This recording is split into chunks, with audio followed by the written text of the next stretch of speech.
All right, we're live. Live. Okay. All right, guys, welcome to another live event, and we're going to have fun tonight. We are going to cover um, things that are very important to your call when you're selling high ticket. Now, my name is Jader Salazar. I've been a closer for 22 years. And I'm going to start doing this, just introducing myself so that when people click on this video, they understand who I am. I've owned three companies in the state of Utah, and I've helped more than 15 companies maximize their sales. And this is what I'm doing right now. I'm decided to go public and start, helping out everyone out there who is in need of improving their financial life. This is a good system to catapult into other things, real estate and crypto or investments, and become wealthy. I've been uh, very blessed with this decision that I made back when I was very young, and I've been able to provide for my family extremely well. Four things that we're going to cover today. All right. We are going to, by the way, we have a free course that you can sign up for. These live events take place every Tuesday and Thursday, 7 p.m. Eastern Standard Time, so that you know, right? And we also have a community on school. You can sign up and become part of the community and help the community as you also can contribute with thoughts and strategies if you have some to bring to the table. Well, so the title of today's live event is Be Willing to Lose Sales to Close More Deals. That's the title, and that's one of the bullet points that I'm going to be covering as well, right? I wanted to start with a very strange principle, and I talked about this briefly on Tuesday when we had the last event.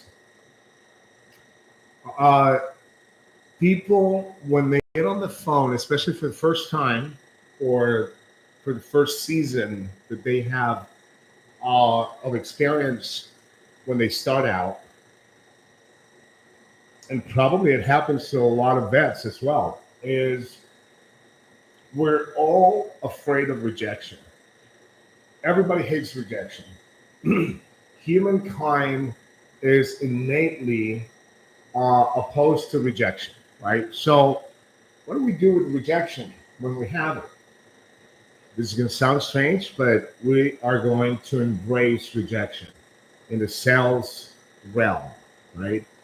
We want to make sure, I want to make sure that you guys understand when you accept, you want to play this game, there's a lot of stuff there. There's a lot of stuff that you have to accept, right? Kind of like when you become a doctor, right? If you don't like blood, then you should become a doctor, right? Because that's going to be part of the deal, right? Part of your process, dealing with blood, opening up people, bodies and skulls or whatever it is that you specialize on in. This is kind of that same concept.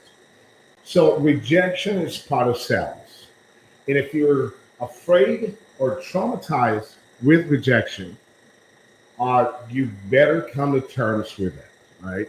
So we're going to talk about how to embrace the no.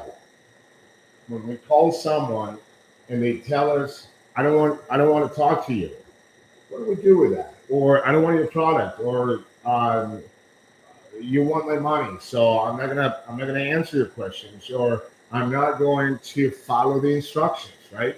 Remember, in high ticket, especially when you're selling an intangible product, you have to make a very psychological approach. And you couldn't dominate psychologically if you come into the play field uh, defeated, right? So if you're going to dial, especially when you become a setter, right? You have to go through the ranks, right? So you become a setter, and you pick up the phone, and you're already tense up because you're thinking, this person might reject me, right? The first thing that I do to be able to dominate or control my feelings is think of having that conversation and knowing that I am at a loss from the beginning. So if I take the most negative approach, and this is probably against popular opinion, I think I am going to be in this conversation, and I know that I'm going to have to make my way in. I'm going to have to find uh, how to get through the thick layer when I'm talking to a potential buyer, right? So embrace the no. How do we do that? How do we embrace the no?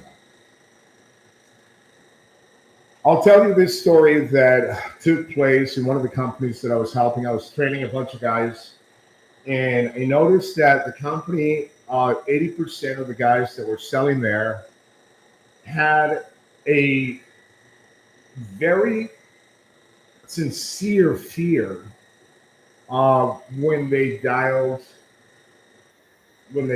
out, and the fear was, uh, I am going to be rejected, right? I'll be rejected, and how do I get through this? How do I negotiate that rejection? And these were probably questions that were not even answering or asking themselves. They're probably just something they felt.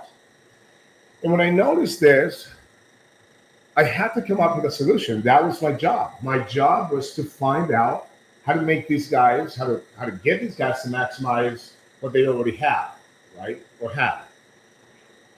And one of the things that I did is I put them all together inside. I knew the guys. I kind of cherry picked the guys that I knew had problems with rejection and were not generating money or not enough to even keep them in the company. And one of the things that I asked them, I created a contest, and it must have been about a Thursday afternoon. And I said, well, what we're going to do, guys, is instead of trying to find acceptance, we are going to compete for rejection. Everybody kind of puzzled, right? Everybody was kind of puzzled. And they were looking at me with a stare, a glance in their eyes that they couldn't understand what I was talking about. So at that point, I said, I want you guys to get back to the phone, and we're going to compete next week, starting from Monday, and we're going to end the contest on Friday, and we're going to find out who got the most no's. And whoever has the most no's will win that contest. But I want you to play it right. This is not because we're after no's. We're after the yes. The more no's you guys get, the closer you're going to be to that one yes, right? And there are different levels of no's and different levels of the negative answers or responses that you get from the customer. That no might not show up in the beginning. It might show up right in the middle of the call, maybe at the end, right? Which is a little more frustrating because at the end, you're ready to close that appointment, right? I mean, we're talking about setters, right? So remember, you're the setter. You will never, ever close the deal. You're going to be setting up a deal, right? You set the deal. You don't ask for a credit card number. That's the job of the closer, right? And this comes handy for closers as well. Um, so we decided, and I was very, very alert to caution them on the fact that if they were going to compete for that now, that they were going to do it in a way that they knew they had to find the most feasible way for them to come to turn that no into a yes. But how to maximize the time as well, right? When do we just go ride the wave of that no enough, but enough to understand this is not going anywhere, right? And that's when takeaways take place, right? So um, we started the contest on Monday, and throughout the week, I mean, I heard the guys chit chatting and talking about the contest and how excited they were, and I noticed the change that they had as the week progressed. I noticed that they were uh, having mixed feelings about how the no became um, friendlier and became more of a feasible perspective for them to accept.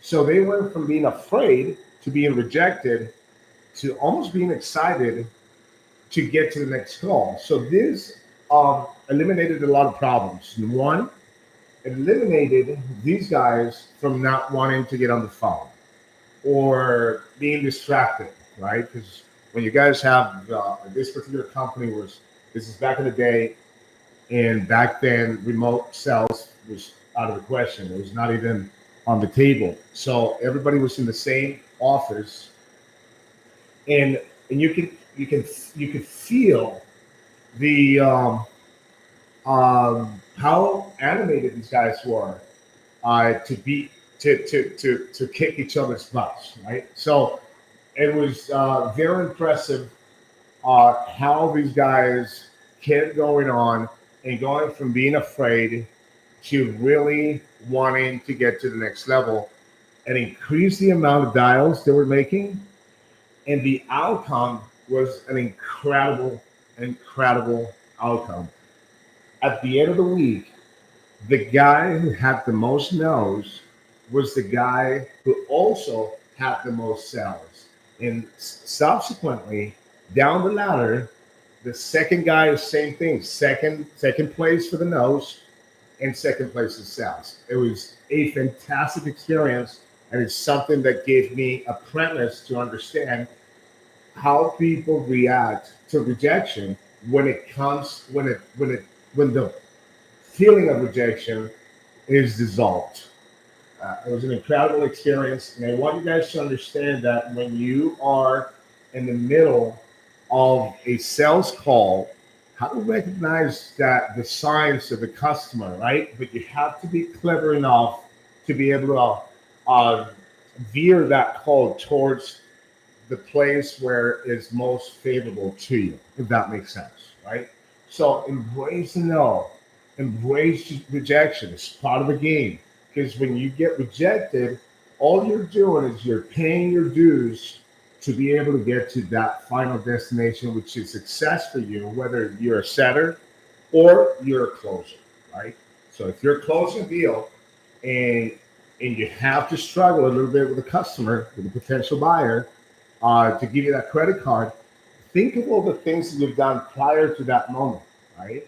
And I advise that every time that you have a call, not every time, but as often as you can, listen to your conversations. Listen to what you're doing. Listen to what you're doing, how you're doing it, and if you're applying the pressure points on the right spots, right? So embrace the no, uh, bring it on, right? And play the game right. I guarantee you. I remember one time, and this is in one of my companies, when I was building one of my companies, I remember there was this guy sitting making calls. And back then, we used to get a sheet, right? Now, we had a computer, but the guys preferred the sheet with all the names, the list of the names, and the phone numbers. And I remember this guy full of frustration, just kind of even, cussing out, not very loud, but I could hear saying, dropping the F bomb here and there. And I remember I saw him. It was probably the middle of the week, and I called him. I said, I can't remember the guy's name, probably John. I said, John, come over here. Let's talk about what's going on. He says, I keep dialing these numbers, but no one is picking up. I said, well, that's a big problem because yeah, how are you going to have conversations if no one, you know, picks up the phone? And obviously, his immediate response was to defend himself by telling me, well, if they can pick up the phone, how do I make them pick up the phone? And here's what's really interesting about sales or anything that you do in life that you think you don't have any control for. I said, why don't you go back to your station and go back to the list and think about how many people are going to pick up the phone. Just think of maybe three people picking up the phone. He went back, he same result, came back, said nobody picked up the phone. At that point, I knew that this guy had a lot of negativity towards the list that he had to call. And you're going to call me crazy, but I really believe that the intention that you put towards anything that you do can really shift the condition of and the outcome of what you're doing. So what I said to him, and mind you that I was the owner of the company, I said, okay, so what I'm going to do is I'm going to take the sheet of paper that you have. I'm going to go back. I'm going to go to your station, and I'm going to sit down and I'm going to make the calls myself. So what I did is I sat down and I started calling from the bottom up, right? So I didn't start from the top of the list. I started from the bottom. And when I started from the bottom, by the third time I dialed, someone picked up the phone and I was able to concretely make an appointment. This guy was standing right there and he couldn't believe it. He said, that was just probably just luck, right? I said, okay, I'm going to continue dialing. I dialed about five more times. I got another call, another appointment. I kept going. I made three appointments within an hour and a half. So right there, the message, the clear message that the universe sent this guy was how you perceive your actions and how you perceive yourself will determine the outcome of what you're doing. So it is very important that you make decisions, and every time you get stuck in that loop of uncertainty and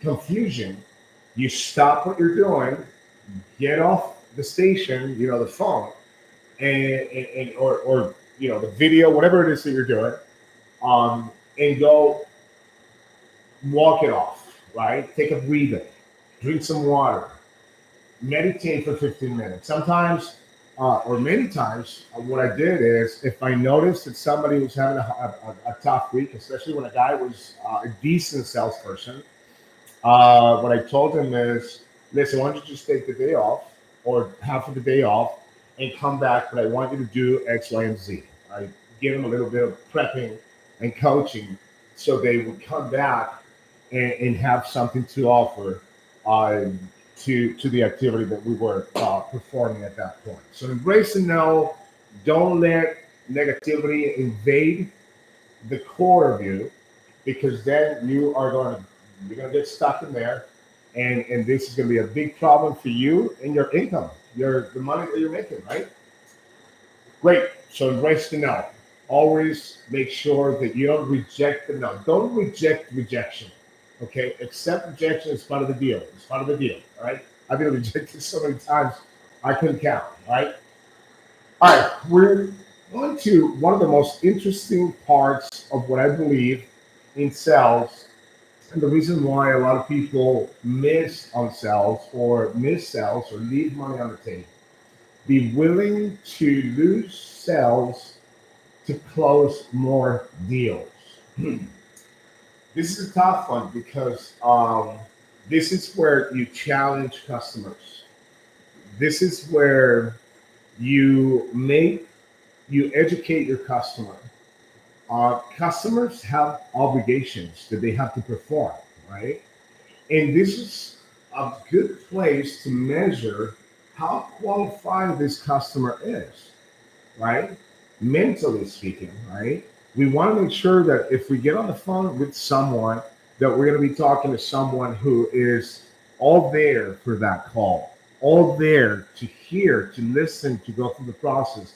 A lot of customers they're going to give you a call, or you're going to give them a call, and the first thing they're going to ask is, "I want to know how much it is." Cut to the chase. If you don't allow yourself, or you don't push yourself to uh, to clarify that not just because they are going to make an investment, they have uh, enough expertise as a customer to be able to direct that call or control that call.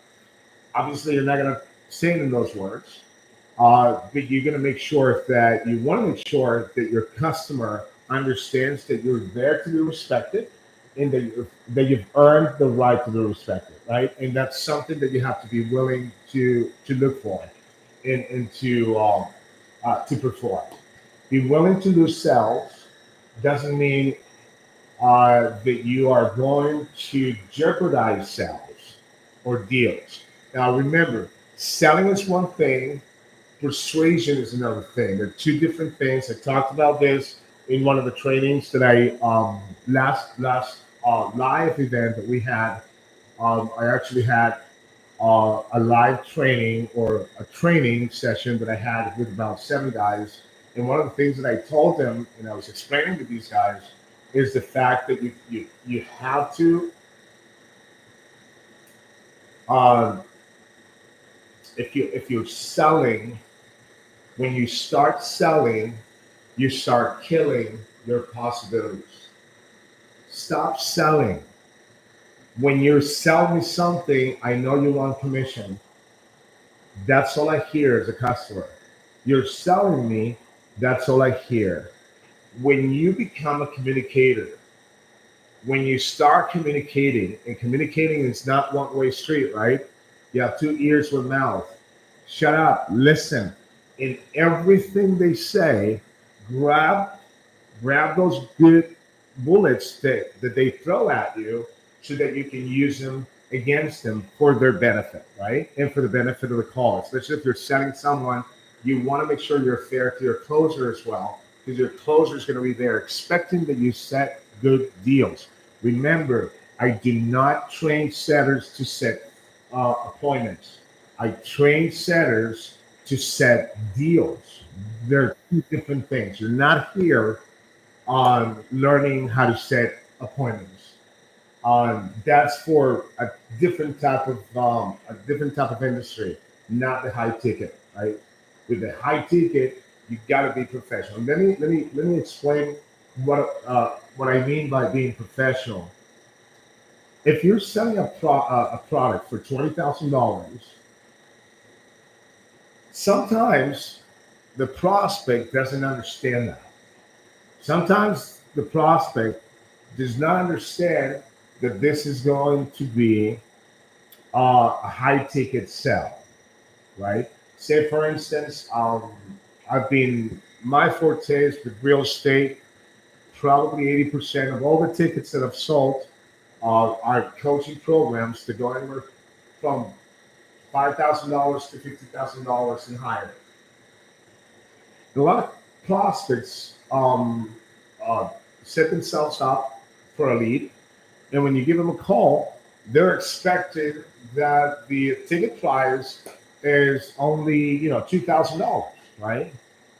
How you manage that call, how impressive you made that first contact to be, will determine the mindset, where you start molding the mindset for them to prepare for something great, especially if you guys are selling something that's worth selling. I always make sure that I tell everyone, if you're going to be selling high ticket, especially an intangible, make sure you team up with a good name, with a good company, a brand that's ethical, someone who's going to be fulfilling the coaching they promise, the mentorship they promise, right? This is important for you, right? So, so that you guys understand exactly what I mean by being willing to lose sales to close more deals, is when you challenge the customer in sometimes, because here's the thing. And we're going to go through some rebuttals that are very common in this business. And you're going to have to challenge the customer or the prospect so that they understand that um, that they're not here just to shop you around, right? There's what we call in the industries info seekers, right? You have to separate the info seekers, the shoppers, from the buyers, from the people that are serious. And that's something that you have to make sure that you establish in the beginning of the call. If you're not doing that, if you're not making sure, if you're just setting people up for a deal, the closer is going to get all the fill. And the closer's time is extremely important because that guy, the closer, is there to maximize your time, his time, and everything the company does in the back end, right? Everybody is a team, and we all have to be aware of what we all do together for each other, right? I'm gonna say I'm gonna say hi to some people right here because I see there's some audience here. So let's go with Mars. Thank you very much for coming, Mars or Marse. Really appreciate it. You're always here, of course. Master Friend, friends. Hi, Master Friends. Thank you for welcome. I think it's the first time I see you here. No, you've been here before. Yes. Alejandra's here. Thank you very much, Alejandra, for coming. Aldemar's here. You're always here. Okay. Bobby, Mimo, thank you very much for attending tonight. I talked to you earlier before. So great to have you here. Marco, same thing. Great to have you here. All right. And Master Friends, Ola is Alex. Alex Abarca. Oh, okay. Okay. Alex Abarca. Um, okay. So he's saying Ola is Alex Abarca. All right. Cool. Wonderful. I really appreciate you guys hanging out here because this is where the sales machine uh, gets turned on, right? I want you guys to go out there into the world and start making a killing, making money as much as possible. I mean, there's huge money in this business, and if you guys think about it, for people, I mean, think about it. If you want to become wealthy, people typically do it backwards, right? They want to become real estate gurus, right? Many do, but most don't, right? Why? Because they lack the funds. At some point, they run out of money. One bad transaction, they put in everything they had. The economy takes place, and this is going to react negatively in their finances. And this is the reason why a lot of these real estate investors that call themselves investors, 80% of the people that call themselves real estate investors, they're not. They're just trying to make something happen. And the reason is they don't understand how to manipulate OPM. They don't understand how to set themselves for growth. Sometimes when they grow fast, they think it's good growth, and sometimes fast growth is not always possible. You got to make sure that you measure the kind of growth or control the type of growth that you have. But when you start understanding how to become an entrepreneur, and this is a very good tool to be an entrepreneur. I mean, think about it. When you're a salesperson and you work on commission, I know a lot of companies that pay base, which is good. Um, but when you graduate to be a closer, nobody's going to pay you commission. And I hope you never accept commission because commission, you have to negotiate, right? If they're paying your base, you're probably not making as much money on the commission side. So you always keep that in mind, right? All right, let's talk about the four most common rebuttals or objections that you're going to get, both as a closer and as a seller, right? And if you're a closer, you probably already know how to get it. If you call yourself a closer, you understand how to handle this. All right. So, how much is this? This is one of my favorite questions because uh, here's when you pick up the phone and you're talking to someone, you got to size them up, right? You got to size them up. And down the line, we're going to listen to phone calls, not today, but I'm going to bring some phone calls so you guys understand how exactly I set them up and how I know I'm not going to waste my time. A lot of people call us or register for a phone call like this for the mere purpose of just talking to someone. Believe it or not, a lot of people call because they want to fight with someone, right? I don't understand why people do that. So you got to size them up quickly and get rid of people. This is why you should be willing to lose sales to close more deals. I mean, think about this. If you're talking to a time waster and you do not catch him in his act or her act, what if you set up an appointment with that person where it takes a block of your day, a chunk of your, whatever time, however long it takes you to close for the closer to close that deal.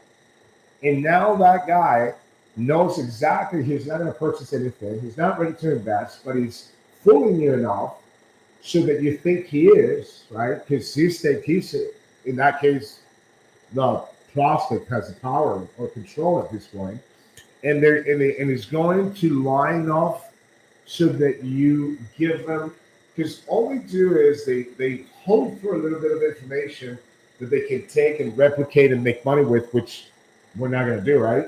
You're never going to give them money enough information for them to go and make money. So you got to be careful with these people. So think about it. You set up an appointment with a time waster or an info seeker, and then they show up for the whatever time it takes for the closer to close, whether it's an hour, 30 minutes, 2 hours, whatever it is, depending on the ticket, right? And then at the end, they were never going to close. Well, if you didn't do a good job, which the closer should have caught, catch right at the beginning of the call, right when you set them. Well, you could have sent somebody else that would have been quality for that time. What if you talked to someone and you couldn't schedule those people because that was the only time they had? Instead, you scheduled someone who's a time waster. So you've got to be careful with those type of people. That's why you got to be willing to lose sales to close deals. And here's the other thing. When people are impressed by the way you handle yourself and how assertive you are and how demanding in having the customer, potential buyer, or the prospect to follow instructions, now they go from thinking, okay, so these people, not only are they going to be up there in investment, but they probably have something so exclusive that it's worth listening to them and maybe making them making an investment, especially if the name brand has a good reputation. This is the reason why it's so important. I never work with someone who doesn't have an impeccable reputation, or at least a reputation that is ethical. Now, everybody's got that comments, right? Companies deal with the public, and people are, some people are haters by nature, and anything they don't like, they just go and reflect it online. So you got to be careful. Not be careful. You can handle that. You can really, for instance, that's a good objection. I'll probably throw it in as well. When someone says, "Well, yeah, I saw a couple of negative reviews online. What's that about?" So find out what the reviews are about. So what did you read? Oh, this guy's saying that all you guys want is money for teaching people. Well, that's an easy way, an easy one to tear down, right? Because all you have to do is just tell them, listen. I don't think you go to Harvard University expecting that they're just going to teach you how to become an engineer out of Harvard for free, right? Education is intellectual property, the most important and expensive product in the world. Anything that you know that you have as knowledge that can help you generate money is going to be expensive. It's going to be the most expensive thing. Now, how much is this? That's one of the most common questions or objections that you're going to get. That's an objection. Now, here's two parts of this problem. Let's see if somebody's making a comment here. I want to make sure I don't leave anybody out. People have to make money. People have to make money. Yeah. Venture to Excel. Thank you very much for that one. I have to consult with my, oh yeah, consulted with my wife. I'm going to get to that one. Venture. I have to talk to my wife. Yes, Marco. Well, that's one that's common. And I love that one. We're going to tear that one down easy. That's too expensive. You know, thank you, Joey. That's too expensive. That's when people ask that question. I'm glad that I was going to talk about 4 objections, but since you guys are bringing a little bit more extra objections, let's talk about that one quickly. This is too expensive, and I'm going to talk about this one quickly because it's so easy to tear down. If one of my prospects tells me that's too expensive, or because they wouldn't know when I talk to them, they wouldn't know how expensive it is because I never give them a chance for them to even think about it. So I'm going to tear these. It's too expensive, and this. How much is this? This way. I'm gonna do it together. People on the phone that you call, they can sniff you out.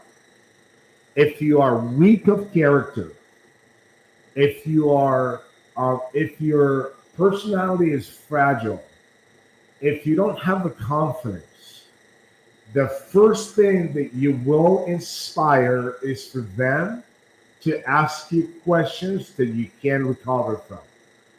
If you lack the character, they're going to tell you, cut to the chase and tell me how much this is. And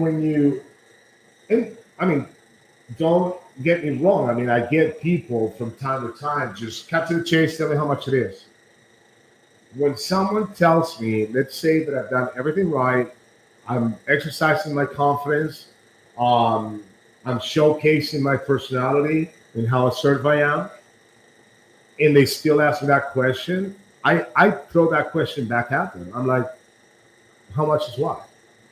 How much is the investment? Now, I play a little bit dumb with them, right? Just because the question is so absurd that I want them to feel a little bit dumb, right? So when they tell me what's the investment, I say the investment for what? For in real estate? I don't know. Hundreds of thousands of dollars. I don't know how much you want to make, so it really depends on how aggressive you want to be. No. I'm not talking about real estate. I know real estate investing takes money, but how much do you guys charge? So why are you asking me that question? Well, because that way I know if I can afford it. Okay. So if I tell you how much the investment is, can you categorically and objectively determine if this is worth or not worth it? And they say, well, it all depends on if I can afford it. And I said, don't worry about it. You will be able to afford it.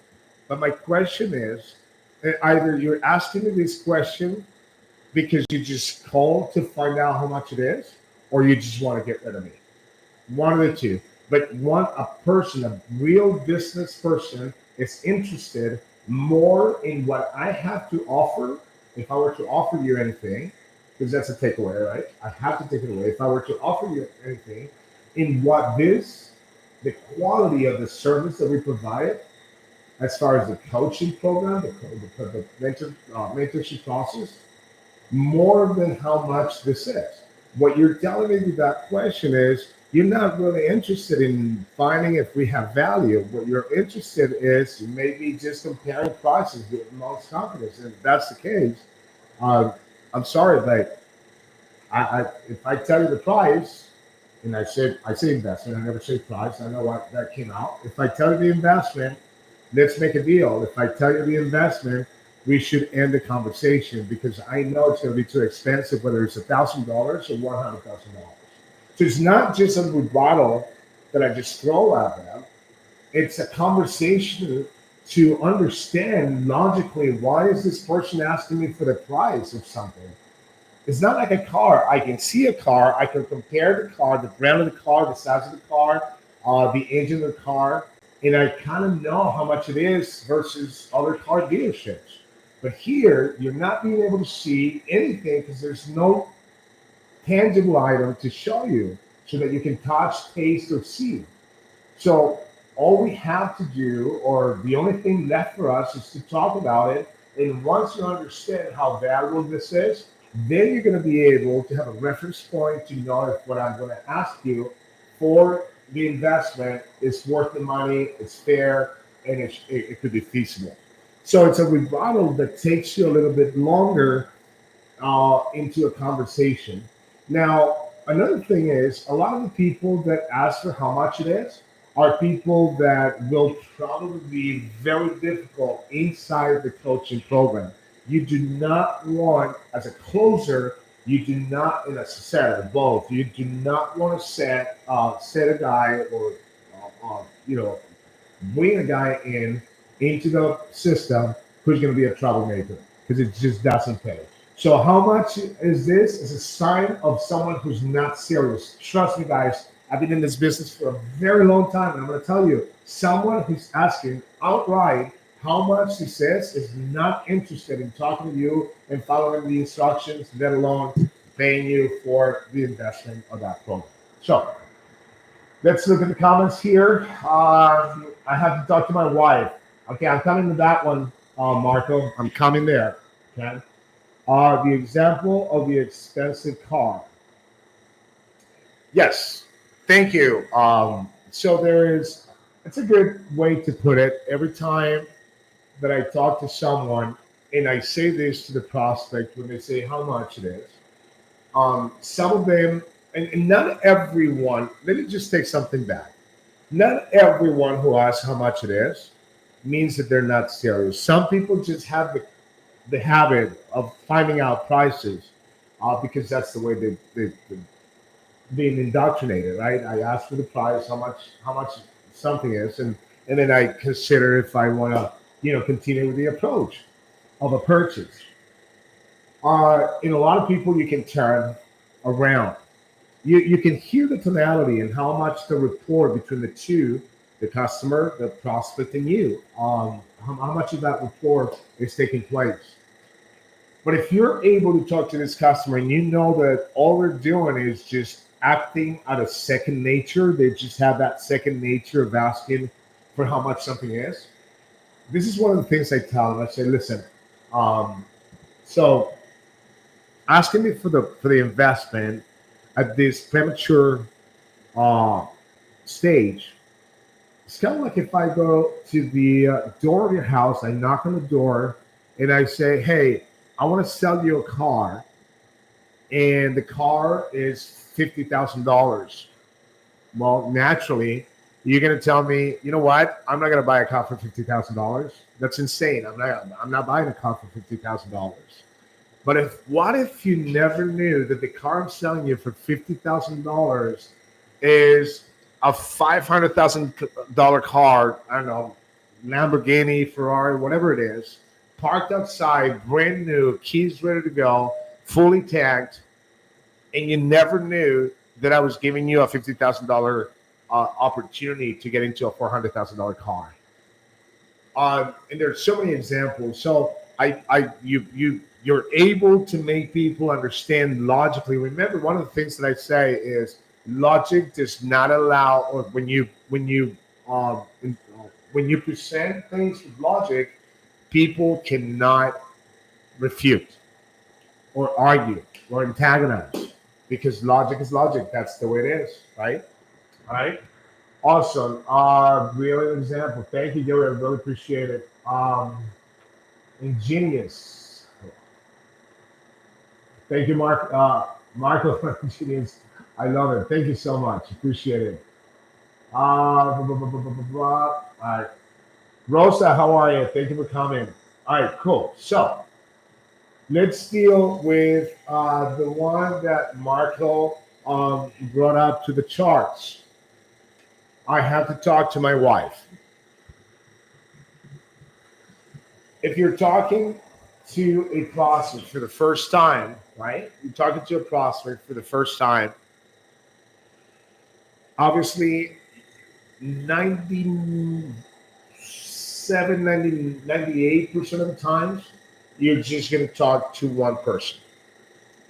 As a setter, you are going to, again, size that person up. That's all you're doing as a setter. It's sizing up the deal, right? Because you're setting a deal, but you're sizing it up as well. You are supposed to find out if the person's married, right? Now, let's assume that I'd say 60 to 70% of the people you're going to talk to are married, right? If you're talking to someone who's a 9 to 5er, meaning they have a job and they're married, chances are that they have a wife or a husband, right? I don't ask ever, can your wife be there? I never ask, can your wife be there?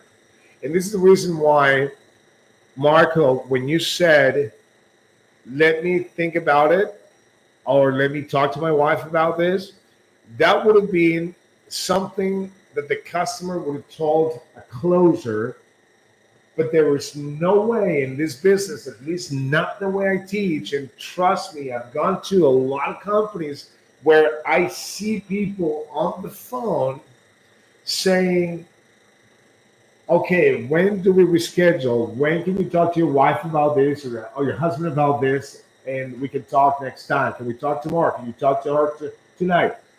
What a huge mistake. You would never, if your setter, the setter has to take care of this. This is what I'm telling you guys. Your setters, in my training, the way I train, setters are setting up deals, not appointments.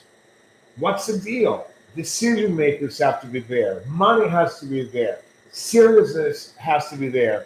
And determination to make that decision at the end of the call with the closer. Those 4 things are essential. Money, decision makers, determination to make a decision at the end of the call, and whatever I said, the other one I can't remember right now.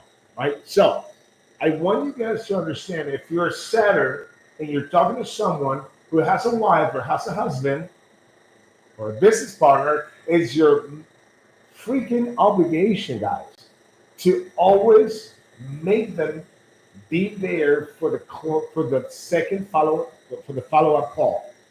This is one of the reasons why when I hear people closing on the first call, I cannot help but think, how much money are they leaving on the table? First of all, they're not going to be able to sell more than $5,000 on the first call. So you're basically an order taker. Now, it takes skill. I'm not kudos for those guys. Those guys are great. They make $5,000 sell in one call. Great. But the problem is, now you don't have the wife, you're just closing one person, right? And then if you're trying to make a $20,000 sale, you can't do it on the first call without the spouse. So if you're a setter, you're going to set it up with the spouse.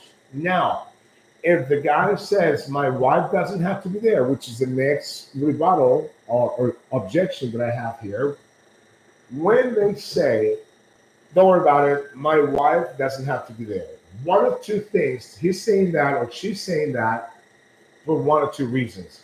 One, because he thinks that he's going to be able to make decisions by himself. He knows he can't, but he thinks so, or she thinks so.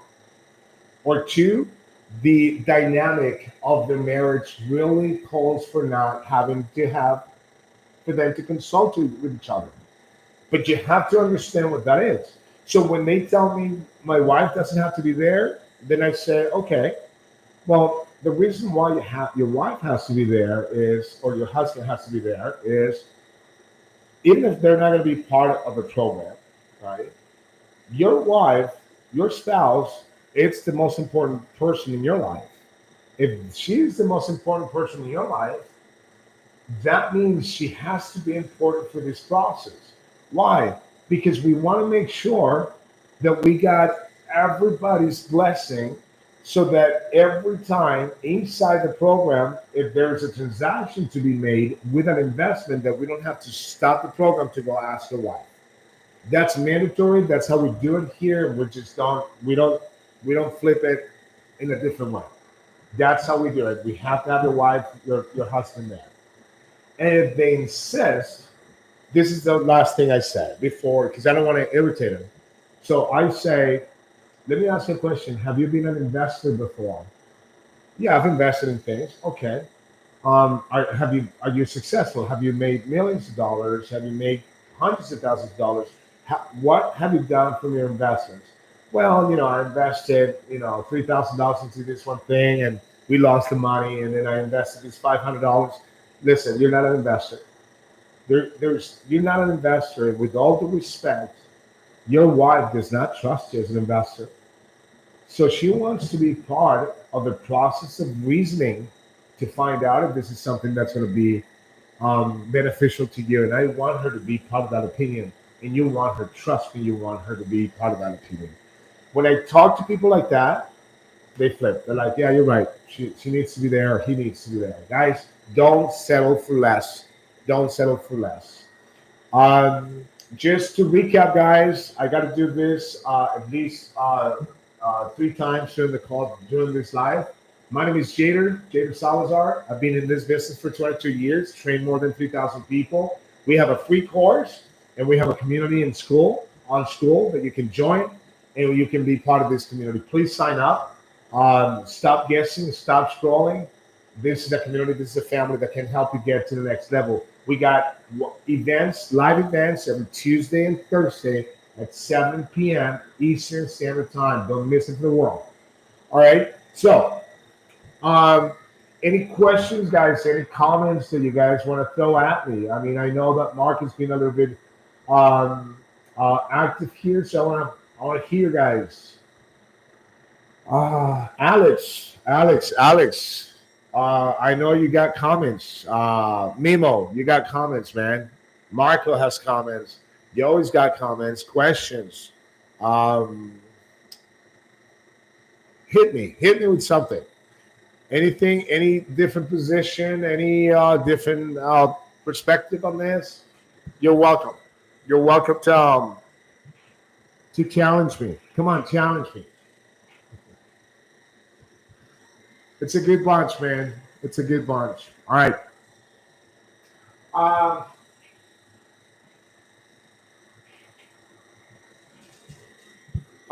oh yeah, guys. The last one I was reading right here. I'm sorry. Uh, I want you to do me a favor, guys. When you're setting up appointments, never ever set an appointment. I mean, 4 days is way too long, but that's the max in my book. If you have to give them a little bit of because they're traveling or someone's sick and they have to go, care for them or whatever. The most ideal, I'm always when I set up an appointment. Now remember, you can set and close, and you can intro close, which is doing the two activities yourself, right? And I do a lot of intro closing. So when I'm setting my own deals, what I do is I say, all right, let's set up an appointment for tomorrow. What are you doing tomorrow night? I know typically people their downtime is in the evening, right? So I'm like, so what time are you going to be available? And your wife, what time are you going to be available in the evening? Oh, I was thinking maybe when I come back from Florida, we can have a shot at this. When is that? That's in a couple of weeks from now. No, never set up an appointment for 2 weeks out. If they cannot do it, and the only way that they have is to set it up for 2 weeks out, what I do is I tell them, listen, if I set it up, and I'm always, remember, logic, right? Being logical. That's the name of the game. What I tell them is, listen, if we're gonna set it up in 2 weeks, you will forget. No, I'm not gonna forget. No, I can't take that chance. I'm sorry. In business, you never take chances, so you will forget. And then I go, well, you're going to be in Florida. So what's the problem? You don't have any funds in Florida? Where are you going to be? Why can't we just do it from the hotel where you are? I've had tons of closes where people are in transit, and then I give them a call at the hotel and just close them there, right? If I have to patch their wife who's in Wisconsin and they're in Utah, I do it. I don't care, right? Technology does not allow for you to not go for this, to not try to go for this. So but if they cannot absolutely do it, then I say, hey, listen, let's do this. I'm going to follow up with you in 2 weeks, and then we set the appointment up. You do not want to block your time with someone who's giving you 2 weeks out. So there are ways to be expeditious about the appointment and set up the appointment either for today, for tomorrow, or the day after. Always those 2 days are the first priority, right? The most important priority. But never allow someone to get away. Don't hang up the phone with an appointment 2 weeks, 3 weeks, a month later. Because, guys, it's not going to happen. 99% of the times will not happen. Trust me, I've been in this business long enough to know that it's not going to happen. All right? All right. Let's see if someone has a challenge, a comment, or something. Nothing at this time. Okay, Bobby, great. Thank you. Appreciate it. Facts. Okay, perfect. All right, guys, it's been such a pleasure being here with you guys. Thank you for coming, joining this live training. I really appreciate it. Learn from this, take notes, send me an email, ask questions. I'll do my best to be able to answer, guys. And don't forget, every Tuesday and Thursday, 7 p.m. Eastern Standard Time, you can come freely. You don't have to sign up, just show up. You can go to school, right? Black Label Closers. Sign up there, and you can sign up for the free course.